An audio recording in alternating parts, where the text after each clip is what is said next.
मैं तो दिल्ली में रहता हूँ और रेडियो फीजी बहुत रेडियो फीजी रोज सुनता हूँ. रेडियो फीजी 2 देश की धड़कन.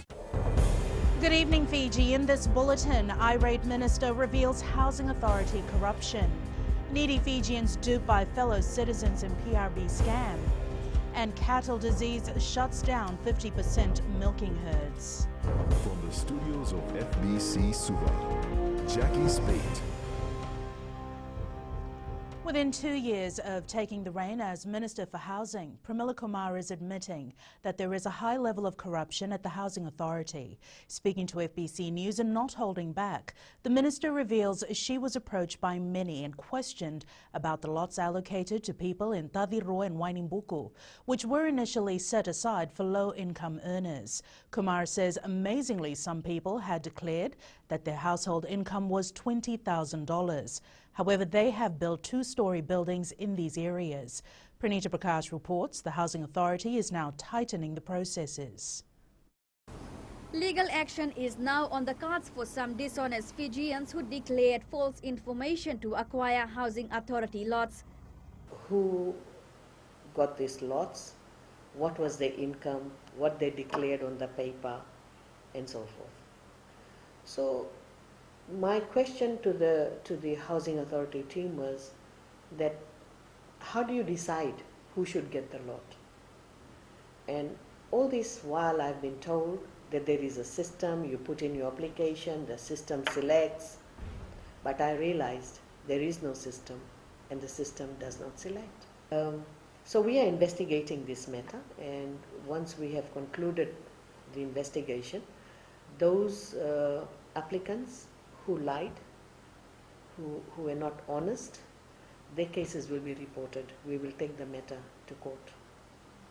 The minister also saying that some Housing Authority staff have been long involved in these corrupt practices. It's the individual staff who do the selection.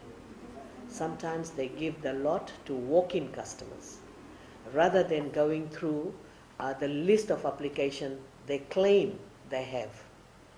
And then we have people who come to the office and say, I have put in an application 7 years ago. Now when we go back to the Housing Authority and say, how come so-and-so got the lot and we're not even considered? And then they come to know that the application is not even at Housing Authority. So it's a clear indication that the staff are involved, and they have been giving lots to people who they know. And they tried not to change the policy to make it more transparent. Much more can be done to improve the transparency and allocating lots and to be fair to everyone who is deserving to be allocated the land and of course the properties by Housing Authority. Yes. Kumar says they have documented these findings and have cross-checked the information with Fiji Revenue and Customs Services and the Fiji National Provident Fund. She says they are also going to Title's office to find out if Fijians who have been allocated lots had other properties, as one of the requirements for Housing Authority is for an individual to be a first home owner. Pranita Prakash, FBC News. And with the Housing Authority being under the spotlight, the local government ministry has also found that many Fijians occupying and applying for public rental board flats own properties that are on rent. Minister Pramila Kumar says a recent socio-economic survey has revealed there is a lot of dishonesty in the process of how these flats have been given out, as a majority of Fijians at the flats exceed the income threshold. Kelly Vavala reports. Some families living at these PRB flats with their own properties on rent have been robbing genuine Fijians of their chance to get proper housing. This is what they are doing. Some of them, they own houses. They rent it out because it's cheaper to stay in PRB flats. Why? Because PRB flat is subsidized by the government. So that's what they are doing. So it's a lot of dishonesty. And I expect the public to support and create a fair system so that it's fair to everybody. The minister says she can't stand by and watch the disadvantaged being left in the cold. We know cases where some people have got flats and they can afford, and they have put satellite dish And whereas we've got single mothers who have got only 2-day job and they're waiting for a place. Public Rental Board Acting General Manager Patrick Vale says around 150 tenants were identified in past months and issued with eviction notices. He says 120 families now remain. Some of them we have given notices twice, notices to quit. Some have indicated a timeline to vacate the flats. But those that have not responded, these are the ones that we are following up. We are monitoring very closely. The board adds that some of these families have stayed at the flats for years and have improved employment, allowing their total gross income to surpass the PRB criteria. Kelly Vadala, FBC News. Following concerns raised by dairy farmers, the Agriculture Ministry has clarified that swift action was taken to eradicate the spread of bovine tuberculosis and brucellosis. Farmers had raised concerns the testing for the two diseases wasn't done properly. 50% of dairy cattle were culled to eliminate the two diseases. Kritika Kumar reports. Kashmir Singh has been a farmer all his life and lost more than 1/3 of his cattle. There was a mishap for many years in testing cattle from disease such as TB was one, brucellosis was the other one. This was not carried out for a period of some 1 or 2 decades, not properly done. So Singh says a lot of culling was done to remove the infected cattle. But luckily after 2014, they came in big first, but by then the big damage was done. We never had, in operation for more than 50 years, we never had tuberculosis affected on our farm. The Fiji Cooperative Dairy Company Limited says due to the spread of bovine tuberculosis and brucellosis, many farms opted to close. The revenue decreases because the heads were out. So what happened is that some of the farms were not able to cater, so they closed. Then what FCDCL together with Ministry, they started to fund, subsidize to get them into the business. The Agriculture Ministry says rapid action was taken and reoccurrence of the diseases has diminished. So swift action was taken, but I do agree that brucellosis and TB has been a major factor that has affected Fiji's cattle industry, and other countries around the world have had similar problems. The cooperative believes the 14% increase in milk price last year provided an opportunity for farmers to reinvest in their farms. Kritika Kumar, FBC News. The Ministry of Environment has raised its concern on the amount of plastic waste being caught in their trash net since it was launched earlier this month.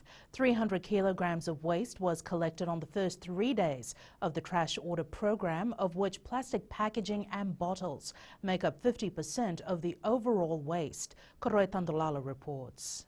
The ministry says the trash audit program will allow them to better identify the types of waste being disposed into rivers and find alternative solution to this growing issue. A definitive plan. In fact, that's one of the KPIs for the Waste and Pollution Unit, to be able to put trash nets across the various channels, especially the ones that are termed hotspots, and put them up there. It would give us a huge edge over knowing what's out there, and then we can immediately plan action for the new fiscal year. What is the sources of the litter, types of litter, so that we can use the data to zero in terms of fine-tuning our litter management policy. Permanent Secretary for the Ministry of Environment, Joshua Wycliffe, says this important exercise is also aimed at protecting marine biodiversity. It then tells us how we deal with the waste being dumped or litter being dumped into this channel from the communities upstream. So we go to the communities upstream, work on education, work on awareness and reduce this litter, and of course if we have to take stronger measures we will. The ministry says it will soon start rolling out the initiative to other major river channels across the country to help mitigate the flow of waste material into the ocean. Koroe Tandolala, FBC News. As our wharfs remain closed, the Fiji Ports Corporation Limited has put in place cost-cutting measures as the pandemic continues to batter the maritime sector. Chief Executive Vajira Piasena says most major income-generating activities of FPCL are currently at a standstill, forcing them to look for other alternatives to keep going. Sainyan Imboila reports. No cruise ship for months now, and the massive decrease in cargo shipments has forced the Fiji ports to cut costs. Cutting down our travel, using technology to have meetings with other our other port facilities, and then non-essential training cut down like that. So a lot of measures there we have implemented internally to the cost-saving measures. Piasena says with no Pacific vessels coming in for refit, one of their entity, the Fiji Ships and Heavy Industries, has had to diversify and offer service at a very low cost. Currently, the regional vessels can't come in, and so there's an impact there. So, but we are trying to diversify into more other heavy industry work, and also looking at the local the ship owners, providing them concessions and all that. Compared to last year, year to date, we had 59 vessels in last year. To date, we have only 16 vessels. 20 cruise ships were scheduled to visit our shores this year, but with the borders remaining closed, there is still no word from cruise liners on their next visit. Sainyan Imboila, FBC News. Up ahead, postal services trying to make ends meet, and Nadi businesses trying to revive economy.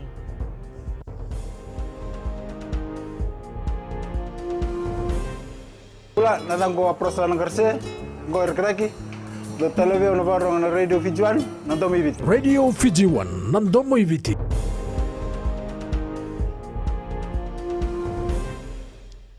TPost Fiji Limited noted a 90% decrease in revenue generated over the past 4 months as the operations of the company's essential services were halted.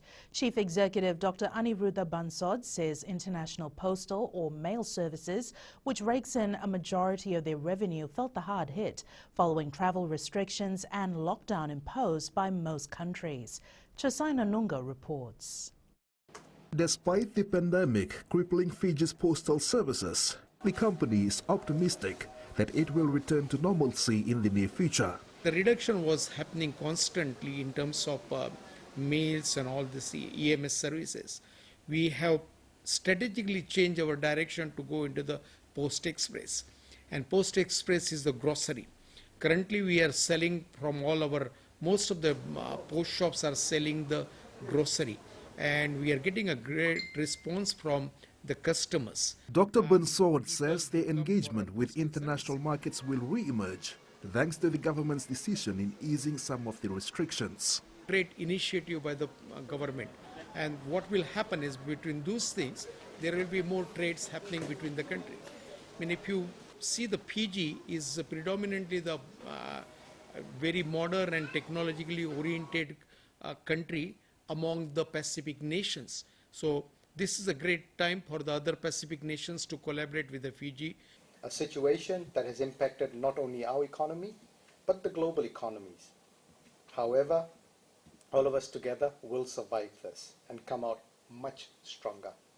The chief executive also confirms that the company will maintain its current workforce. Post Fiji Limited currently employs close to 400 staff who are based at their branches across the country. Chosaina Nunga, FBC News. Prime Minister Voreqe Bainimarama today received medical supplies donated by the Fiji-Chinese Friendship Association and the private sector. The supplies will be used in our fight against COVID-19 and by our health professionals. The association president says the donation, which totals over $136,000, was brought in from China. I'd like to take this opportunity on behalf of the people of Fiji to thank you. Thank you for this wonderful donation that will help our frontline workers, assist them in the work that they do every day. And I understand we also need to thank the President of the the French Polynesia for assisting us in the transportation of these PPEs. But thank you, Excellency. Thank you very much thank you everyone for helping Fiji with this kind donation. And thank you for that offer and trying to revive the economy in Fiji. And first of all, let me take this opportunity to warmly, sincerely congratulate the Honourable Prime Minister for your strong leadership in combating the COVID-19 during this difficult time. And without your strong leadership, this country cannot be as safe as we are now. The impacts of COVID-19 has been felt to the extreme in Nadi, with the tourist town affected drastically. And now, despite the current economic situation, a number of new businesses have opened up in Nadi. In the Namaka and Matinta area, FBC News has noted at least 5 new businesses have started operations in the last 2 months. Felipe Naikaso has more. While a few businesses in Nadi have closed down due to the crippling effects of COVID-19, this has not deterred others from investing and having the confidence that the economy will bounce back. We're giving employment opportunities while all the other organizations are releasing their staff. We are employing our local staff. Yes, so we are giving them opportunity. Even though they've worked in resorts and hotels, 5-star hotels, we've took this opportunity and gave them employment. At least $25,000 was initially invested by Fijian Heart in the hope that business will grow in the future. So we decided that would upgrade a little bit compared to to our neighbors, and would take the risk and would open up and see how we, how it will benefit everyone. Another business that has decided to invest during this pandemic is Farmway at the new location in Danarau. The owners say they have confidence in the Fijian economy. Also, we're trying to support the farmers because they grow plenty things. They have no market, which they are depend on it. And that's why we are here to at least something will run. Though we don't make profit, but we're trying to support everyone. With a few COVID-19 restrictions now lifted, these shop owners are hopeful they will attract more locals and contribute to the economy. Felipe Naikaso, FBC News. Major developments in the Northern Division are expected to lift the island's infrastructure standard, bringing with it more opportunities to expand the local economy. Eleanor Tarangaiviu reports there is assurance from the government that these developments will continue. The Northern Division is seeing a steady rise in infrastructure development as government works towards helping Vanolevu grow. 4 major bridge projects are currently underway, aimed at providing access and improving movement of people and goods between the regions. Those 3 bridges that we have in Madhuata, very, very critical bridges that FRA has been working on, the one here at Montfort. Now more than ever, more rural communities have access to clean and safe water, and more are expected to in the next few months. We've seen the development of the package plant here in Sub-Savanna water.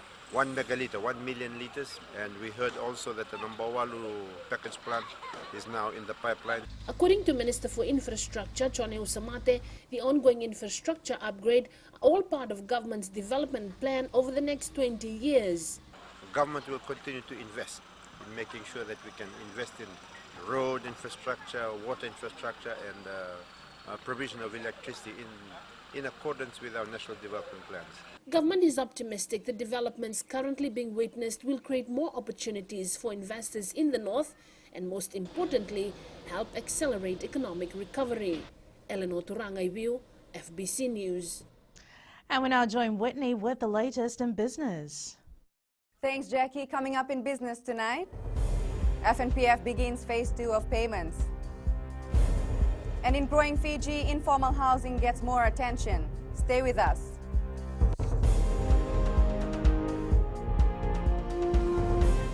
My name is Neha and I'm from Karavi, and Mirchi FM, it's hot. Mirchi FM, it's hot.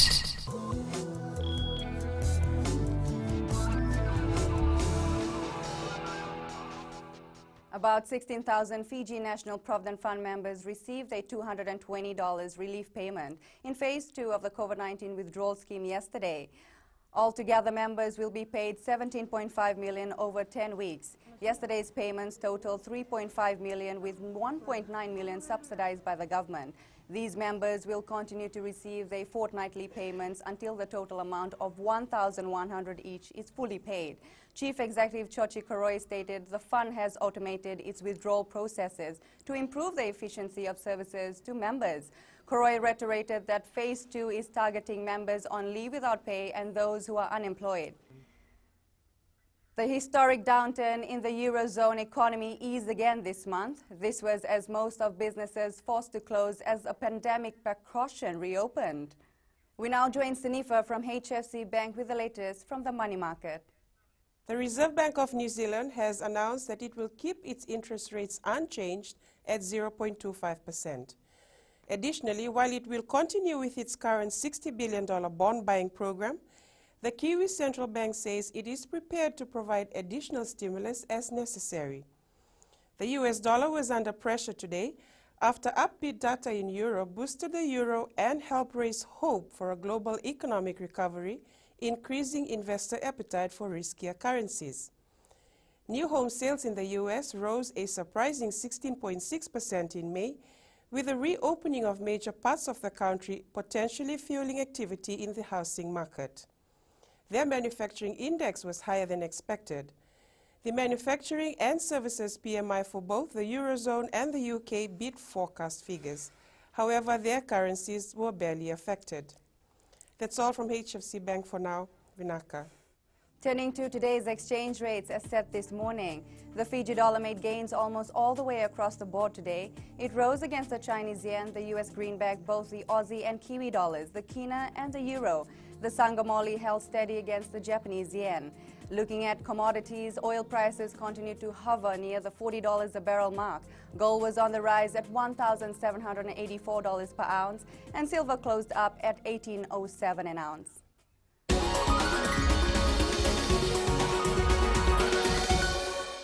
In growing Fiji, the revitalization of informal settlements and the environment, or RISE program, hopes to expand its current operations to informal settlements across the country.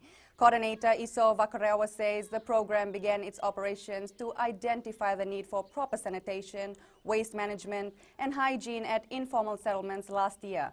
Vakarewa adds they are currently at the intervention stage at 6 settlements within the Suvarnosori corridor. The outcome of this pilot project will determine their next course of action. Hoping to use data and information that we gather from the program to work with government, to work with policies, to work with policymakers, development organizations in how we can replicate or bring certain programs like this to scale in other informal settlements and of course in the wider community.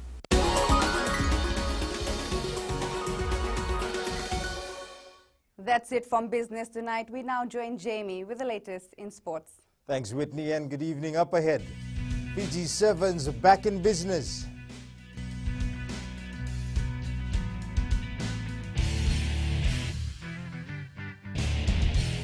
Bula, I'm Miri, I'm from Lotoka, and I love Gold FM because they play all my classic hits. Gold FM, only the classic hits.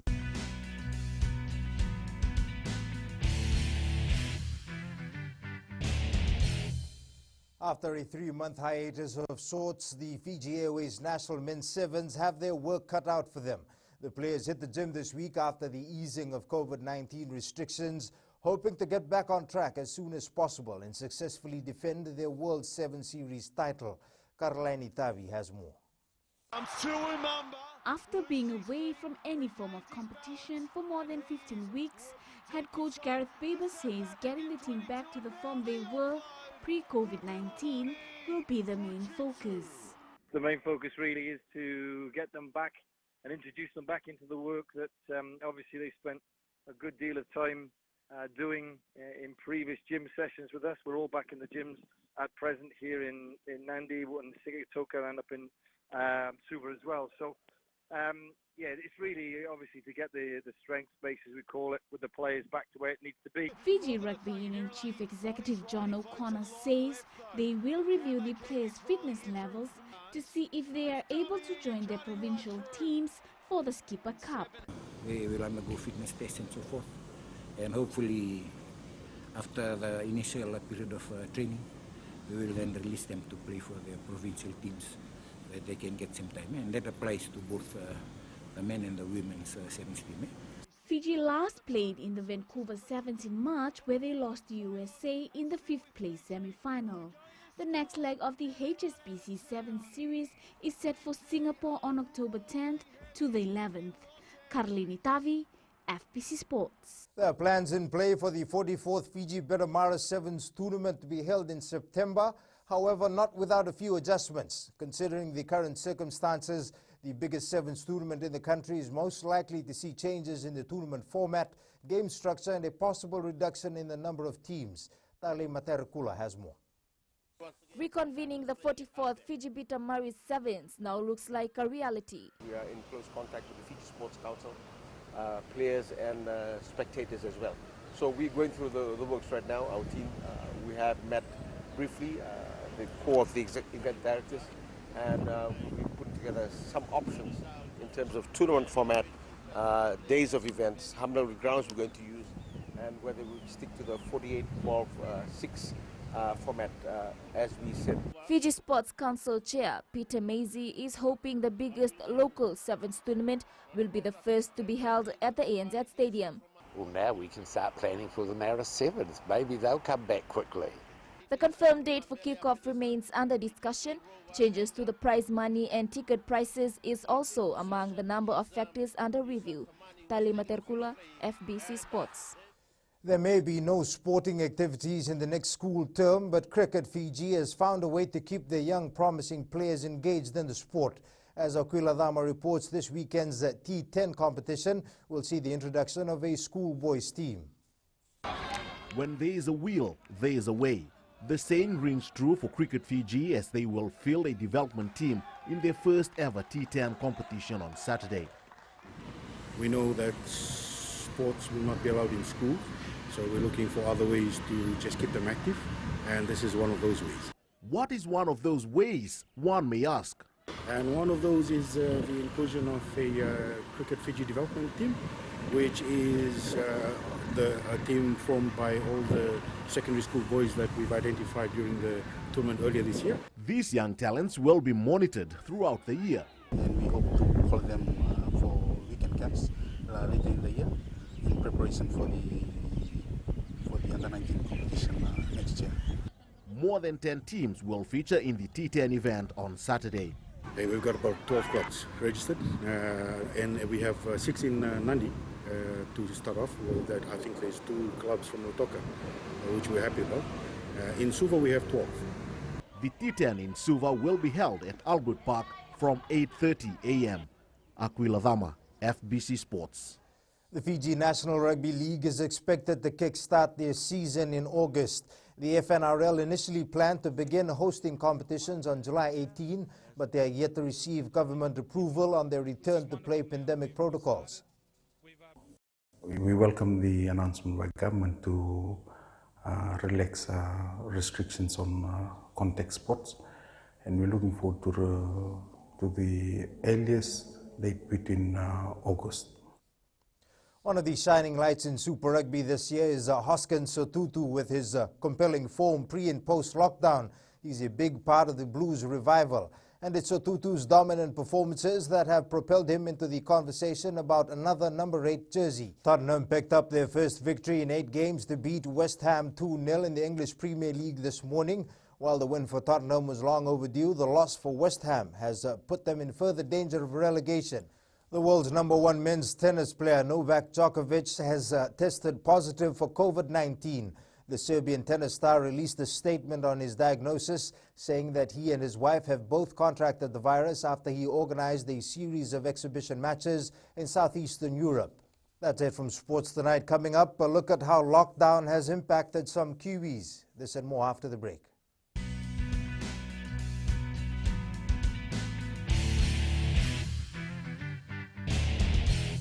Bula, I'm Miri. I'm from Lotoka, and I love Gold FM because they play all my classic hits. Gold FM, only the classic hits. Angie is back today, and here she is with your weather update.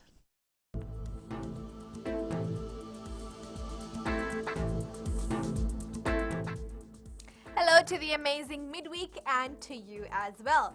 Hope you're all good and enjoying the mixture of the current conditions. Now, showers are quite heavy at times. Take extreme care when stepping out. Now, moving on, checking out the other centers. In the west, winds picked up once with showers becoming persistent. The day was fine with cloudy periods. Eastwards from Pekhaba to Suva, after showers, the day was bright and sunny. It didn't look like it showered at all. And up north, increasing cloud will strengthen winds, which will bring rain in the evening. At sea, southeast winds 15 to 20 knots, moderate to rough seas. Now turning to the tides, high tide at 9:16 p.m. with low tide at 3:05 a.m. Sunrise at 6:37. For tomorrow, the day looks amazingly sunny with perhaps a few interruptions of early morning showers. Tomorrow's temps, Sabu Sabu will reach 28 degrees, the coolest out of all towns and cities. And looking further on to Friday, it will feel rather cold. It will be dry through the morning with spells of hazy sunshine. Looks like we have an awesome Friday up ahead. That's all from here. It's back to Jackie. Thanks so much for that, Angie. In Fiji Pulse tonight, we asked, should international companies who default on rate payments have their business licenses suspended?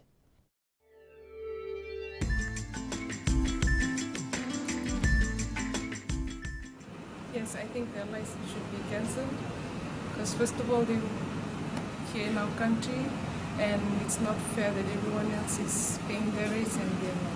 I think their license should be cancelled because they are not paying the rates. Yes, their business license should be cancelled. They earn their money here, so they should pay their rates.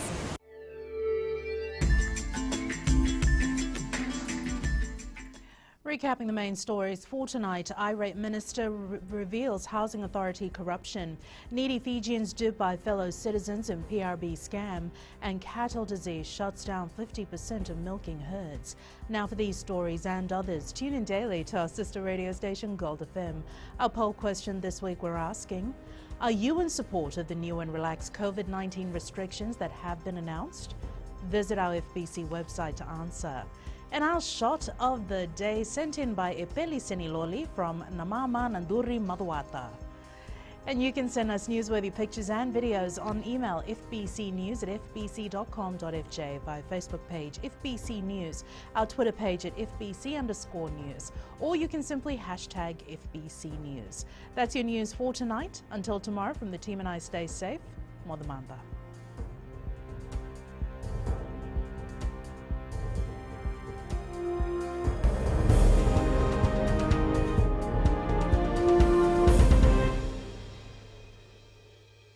Bula, I'm Miri. I'm from Lotoka, and I love Gold FM because they play all my classic hits. Gold FM, only the classic hits.